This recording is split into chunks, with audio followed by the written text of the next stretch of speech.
প্রধানমন্ত্রী বলেন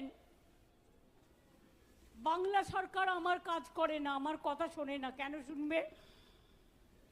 বাংলা সরকার কি তোমার চাকর বাকর? বাংলা সরকার গণতান্ত্রিক সরকার, মামাটি মানুষের সরকার, বিজেপির চাকর বাকর নয়।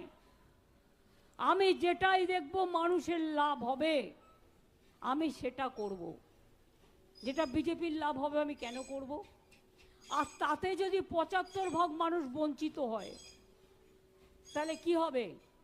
বলছে আয়ুষ্মান ভারত একটা নাম দিয়েছে একটা প্রজেক্টের, বলছে করছে না। কেন করব?